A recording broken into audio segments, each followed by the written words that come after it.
नमस्कार, मी विशाल परदेशी। या बुलेटिनमध्ये आपण जाणून घेऊयात राज्यभरातल्या महत्त्वाच्या घडामोडी। अगदी झटपट सुरुवात करूयात।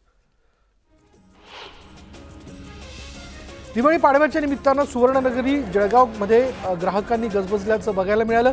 सोन्याची खरेदी करण्यासाठी सराफा बाजारात ग्राहकांची मोठी गर्दी झाली होती। गेल्या 2 दिवसात सोन्याच्या दरात 400 रुपयांची घट झाली आहे। अमरावतीमध्ये नवनीत राणा आणि रवी राणा यांनी दिवाळी पाडवा साजरा केला। नवनीत राणा यांनी औक्षण करून रवी राणा यांच्या सुखी आयुष्यासाठी प्रार्थना केली। पाडव्यानिमित्त भुसावळमध्ये ठिकठिकाणी व्यापारी नववर्षाला सुरुवात करण्यात आलेली आहे। व्यापाऱ्यांनी यंत्र आणि तराजूची पूजा करून नववर्षाला सुरुवात केली।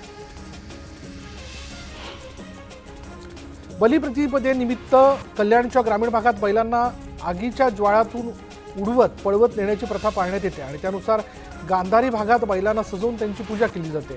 महिलांनी आरतीचं ताट घेऊन त्यांना नैवेद्य जो तो खाऊ घातला आणि आरती केली। सोलापूरच्या माळशिरस तालुक्यातील रेडे गावांमधील मेंढ्यांच्या गोल रिंगणाची परंपरा आजही सुरू आहे। दिवाळी पाडव्यानिमित्त मेंढ्यांनी ग्रामदैवताला रिंगण घातलं जातं। दिवाळी पाडव्यानिमित्त सांगोल्यात धनगर बांधवांनी आपला पशुधन असलेल्या मेंढ्यांना रंगवून मिरवणूक काढली। यावेळी शेकडो मेंढ्या घेऊन मेंढपाळ रस्त्यावर उतरले होते। महूद रोड जवळील खंडोबा मंदिराला या मेंढ्यांनी प्रदक्षिणा घालून वंदन केलं। चंद्रपूरच्या नंदी समाजातर्फे दरवर्षी पाडव्याच्या निमित्तानं रेड्यांच्या झुंजीचं आयोजन करण्यात येतं। बलिप्रतिपदेला गाई बैलांना सजवून त्यांना गोडधोड खाऊ घालून हा खेळ खेळला जातो।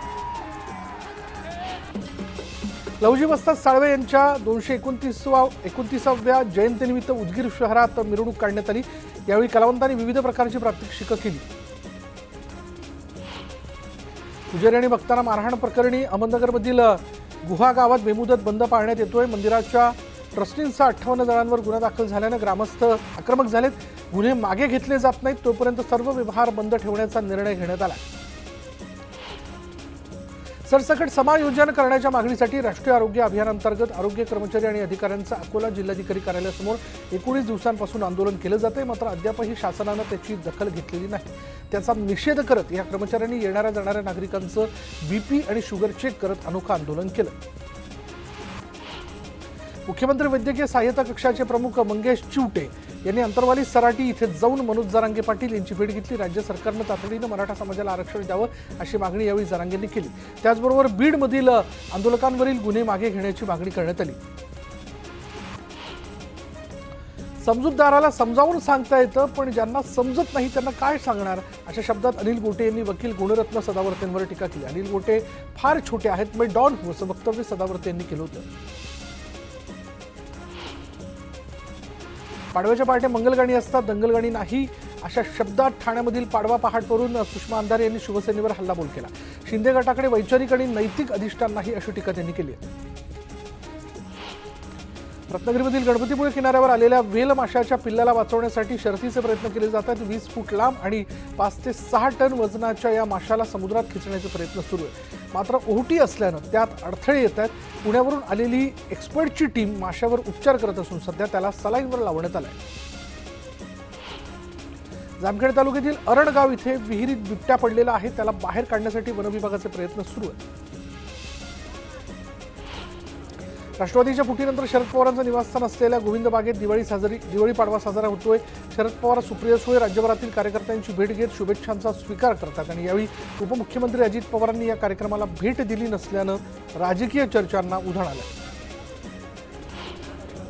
शरद पवार ओबीसी असल्याचे काही दाखले सध्या समाज माध्यमांवर व्हायरल होत आहेत, पण खुद्द शरद पवार यांच्या शाळा सोडल्याच्या दाखल्यावर नेमकी कोणती जात नमूद करण्यात आली हे आजवर पुढे येऊन कोणीच सांगत नव्हतं। म्हणूनच न्यूज 18 लोकमतने पवारांचे कार्यकर्ते विलास पासलकर यांच्याकडे संपर्क साधला असता त्यांनी शरद पवारांचा बारामतीमधील शाळेच्या डुप्लिकेट दाखल्याची प्रतच पाठवून दिली आणि त्यात शरद पवारांची जात ही मराठा असल्याचा स्पष्ट उल्लेख आहे।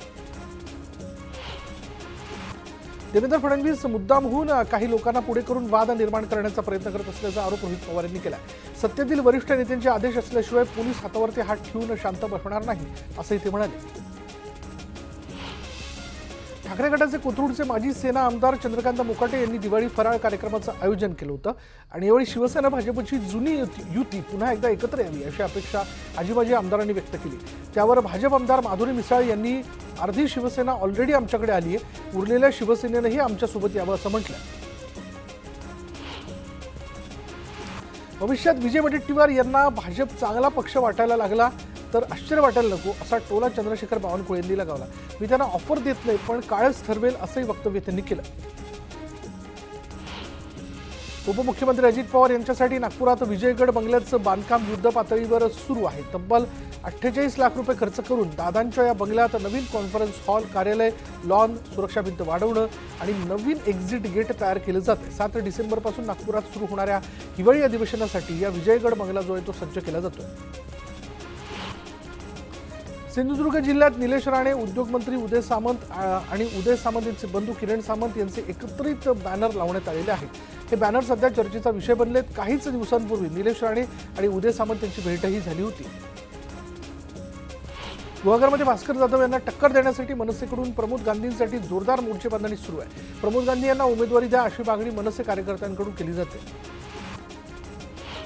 यवतमाळ जिल्ह्याचे पालकमंत्री संजय राठोड यांच्या पाहूर इथल्या निवासस्थानी मोठ्या उत्साहात सुधा पाडवा साजरा करण्यात आला आणि यावेळी राठोड यांच्या पत्नी शीतल यांनी त्यांचा औक्षण करत प्रार्थना केली. गाई गुरांचं पूजन करत त्यांना फराळ चारा देण्यात आला. मंत्री गिरीश महाजन यांच्या निवासस्थानी दिवाळी पाडव्याचा उत्साह दिसून आला. गिरीश महाजन यांच्या पत्नी साधना महाजन यांनी पारंपरिकरित्या औक्षण करत पाडवा साजरा केला. भाजप आमदार सुरेश धस यांनी बीडमध्ये भटक्या आदिवासींसोबत दिवाळी पाडवा साजरा केला. आष्टी तालुक्यातील वंचित घटकांना फराळ आणि उपयुक्त साहित्यांचं वाटप करण्यात आलं. शेतकऱ्यांना तातडीनं दुष्काळी मदत मिळावी यासाठी प्रयत्न करणार असल्याचं त्यांनी सांगितलं. अजित पवारांबाबत विरोधकांकडून दिशाभूल केली जात असल्याचं दादा भुसे यांनी म्हटलेलं आहे. महायुती वरचढ होत असल्यानं त्यांच्या पायाखालची वाळू सरकल्याचा टोला त्यांनी लगावला. बुलढाण्याच्या मेहकर शहरात लक्ष्मीपूजनाच्या दिवशी टोळक्यानं अल्पवयीन तरुणीची छेड काढल्याचा प्रकार समोर आला. याची माहिती मिळताच आमदार संजय गायकवाड यांनी मेहकरच्या ठाणेदाराची चांगलीच खरडपट्टी काढली. तसंच मुलीला त्रास देणाऱ्यांना सोडणार नसल्याचा इशारा दिला. राज्यात पशुखाद्याचे दर वाढले असून त्यावर नियंत्रण राहिलं नाही असं पशुसंवर्धन मंत्री राधाकृष्ण विखे पाटील यांनी म्हटलं. तसंच दूध दराबाबत स्थापन केलेल्या महासमितीचं काम समाधानकारक नसल्याचंही विखे पाटील म्हणाले. आगामी लोकसभा विधानसभा निवडणुकीसाठी भाजपनं प्रशिक्षण वर्गाचं आयोजन केलेलं आहे. यामध्ये निवडणूक प्रमुखांना 2 दिवसाचं विशेष प्रशिक्षण देण्यात येईल. भाजपचा आमदार खासदार नसलेल्या मतदारसंघाचाही आढावा घेतला जाणार आहे. येत्या 21 आणि 22 नोव्हेंबरला उत्तन इथल्या रामभाऊ माळगी प्रबोधिनीत हे विशेष प्रशिक्षण देण्यात येईल. उपमुख्यमंत्री देवेंद्र फडणवीस, भाजप प्रदेशाध्यक्ष चंद्रशेखर बावनकुळे उपस्थित राहणार आहेत. मनोज जरांगे पाटील यांचा बुधवारपासून महाराष्ट्र दौरा सुरू होतोय. दौऱ्याच्या पहिल्याच दिवशी सोलापूर जिल्ह्यातील करमाळाजवळच्या वांगीमध्ये त्यांची सभा होते. उजनी धरणाच्या बॅकवॉटरच्या काठावर ही सभा होणार असून त्याची जोरदार तयारी सुरू आहे. मंत्री चंद्रकांत पाटील यांनी कोथरूडचे माजी सेना आमदार चंद्रकांत मोकाटे यांच्या घरी फराळाला हजेरी लावली. मराठा आरक्षणाचा प्रश्न नक्कीच महिनाभरात सुटेल असा विश्वास मराठा आरक्षण उपसमितीचे अध्यक्ष आणि मंत्री चंद्रकांत पाटील यांनी न्यूज 18 लोकमतशी बोलताना व्यक्त केला.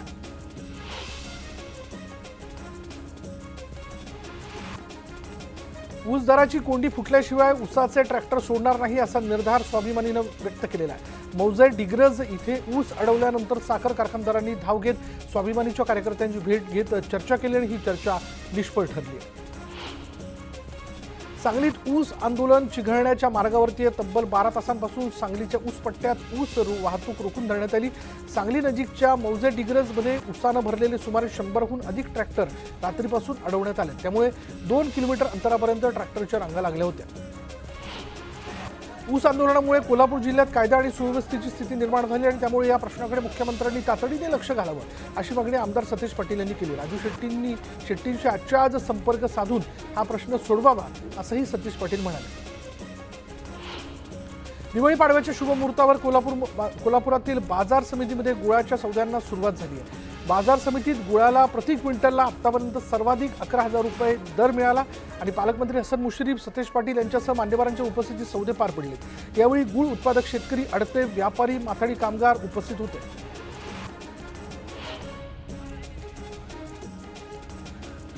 अमरावती पुणे रेल्वे आजपासून सुरू झालेली आहे. अमरावती शहरातील हजारो तरुण पुण्यात शिक्षण घेत आहेत आणि त्यांच्या अडचणी लक्षात घेऊन राणा दाम्पत्याने या रेल्वेच्या मागणीसाठी केलेल्या पाठपुराव्याला यश आलं.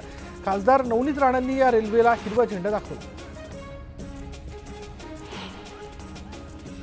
पालघरच्या वाडा तालुक्यातील मागाठणे इथे रेड्यांच्या झुंजीचं आयोजन करण्यात आलं होतं. ठाणे, पालघर आणि नाशिक जिल्ह्यातील हौशी शेतकरी रेड्यांना घेऊन सहभागी झाले.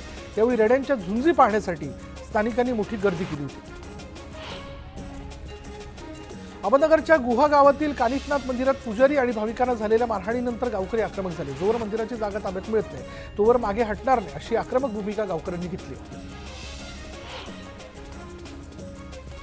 दिवाळीच्या सुट्टीत कोकणचे किनारे पर्यटकांनी फुलल्याचं पाहायला मिळालं. राज्यभरातील हजारो पर्यटक कोकणात दाखल झाले असून समुद्र किनाऱ्यावर मजा करताना दिसून येत आहे. 30 तासांहून अधिक वेळ उलटून गेला तरीही वेल माशाचं पिल्लू गणपतीपुळे समुद्र किनारीच आहे आणि या माशाला वाचवण्यासाठी पर्यटक, स्थानिक नागरिक, MTDCचे अधिकारी, वन विभागाचे अधिकारी आणि जीवरक्षक शर्थीचे प्रयत्न करतात. एखाद्या मोठ्या वेसलच्या मदतीने या माशाला पुन्हा खोल समुद्रामध्ये सोडण्याचा प्रयत्न केला जाणार आहे.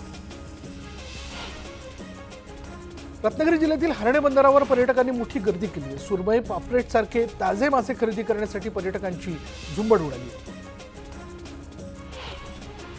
पाऊस कमी झाल्याने यंदा संत्री मोसंबीच्या पिकात 50% घट होणार आहे. दुधाचे भावही पडल्यानं शेतकरी दुहेरी संकटात सापडले असून रोख अनुदानापेक्षा शेतीपूरक वस्तूंना सबसिडी द्यावी अशी मागणी करण्यात येते. दिवाळीनिमित्त फोडलेल्या फटाक्यांमुळे नागपुरातील प्रदूषणात वाढ झाली आहे. लक्ष्मीपूजनाच्या दिवशी हवेचा गुणवत्ता निर्देशांक 260 वर पोहोचला होता. महाल, रामनगर भागात प्रदूषणाचं प्रमाण सर्वाधिक आहे. दिवाळीत पुणेकरांनी मोठ्या प्रमाणावर फटाके फोडल्यामुळे पुण्याच्या वायू प्रदूषणात वाढ झाली. पुण्याच्या हवा गुणवत्ता निर्देशांक 231 इतका नोंदवला गेला. सर्वसाधारणपणे पुण्याचा हाच निर्देशांक 150च्या आसपास असतो. सातपुडा पर्वत रांगांमधील मोलगी इथे पुनर्वसन केंद्र गेल्या महिनाभरापासून बंद असल्याचा धक्कादायक प्रकार समोर आलाय. त्यामुळे कुपोषित बालकांसह त्यांच्या पालकांना त्रास सहन करावा लागतो. मुदवड रेल्वे स्थानकावर नव्याने सुरू झालेली पुणे अमरावती एक्सप्रेस येताच तिचं प्रवासी संघटनेकडून स्वागत करण्यात आलं आणि यावेळी लोको पायलटचा शाल श्रीफळ देऊन सत्कार करण्यात आला. तर सुरत, अमरावती, विदर्भ, सेवाग्राम, नवजीवन या गाड्यांना थांबा मिळावा ही मागणी मात्र कायम आहे. दुष्काळी परिस्थितीमध्ये सरकारनं मदत न केल्यानं शेतकऱ्यांवर दिवाळीऐवजी शिमगा करण्याची वेळ आल्याचा आरोप करत बीडमध्ये शेतकरी कामगार पक्ष आक्रमक झाला. ऐन दिवाळीत ठेचा भाकर खाऊन शासनाच्या नावाने बोंब मारून शिमगा करण्यात आला.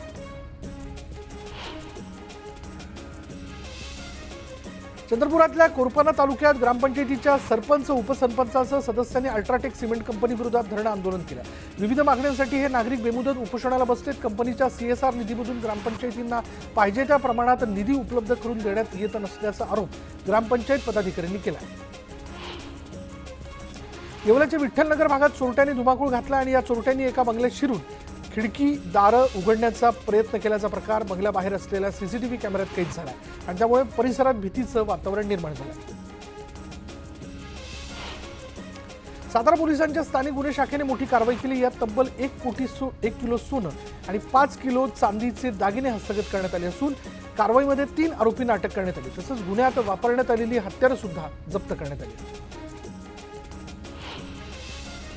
अहमदनगरच्या गुहामध्ये धार्मिक स्थळाच्या जागेच्या वादातून सोमवारी 2 गटात हाणामारी झाली आणि या प्रकरणी परस्पर विरोधी फिर्याद दाखल करण्यात आली असून 65 जणांवर गुन्हे दाखल करण्यात आले. त्यापैकी 10 जणांना ताब्यात घेण्यात आले. गावात पोलिसांचा बंदोबस्त कायम असून तणावपूर्ण शांतता आहे. जुन्नर तालुक्यातील राजुरीमध्ये एका घराला मध्यरात्रीच्या सुमारास भीषण आग लागली. यामध्ये घरातील जीवनावश्यक वस्तू जळून खाक झाल्यानं मोठं नुकसान झालं. जुन्या वादातून एका तरुणाची धारदार शस्त्रानं हत्या करण्यात आल्याची घटना भंडाऱ्याच्या लाखनीत घडली. आरोपी फरार असून पोलीस त्याचा शोध घेत आहेत. खेडमध्ये पोलीस असल्याची बतावणी करून एका चालकाला लाखो रुपयांचा गंडा घालण्यात आला. 2.5 लाखांचे दागिने घेऊन फरार झालेल्या आरोपीचा शोध सुरू आहे. सांगलीच्या कृषी उत्पन्न बाजार समितीमध्ये दिवाळी पाडव्याच्या मुहूर्तावर हळद आणि गुळ सौदे पार पडले. सभापती सुजय शिंदे यांच्या हस्ते यावेळी हळद आणि गुळाच्या सौद्यांचा शुभारंभ झाला. गुळाला 4,500 रुपये क्विंटल इतका उच्चांकी दर मिळाला, तर हळद सौद्यात राजापुरी हळदीला 17,001 रुपये इतका उच्चांकी दर मिळाला. आणि यानंतर इथे वेळ झाली का ब्रेकची. ब्रेक घेऊयात. पहा फक्त न्यूज 18 लोकमत.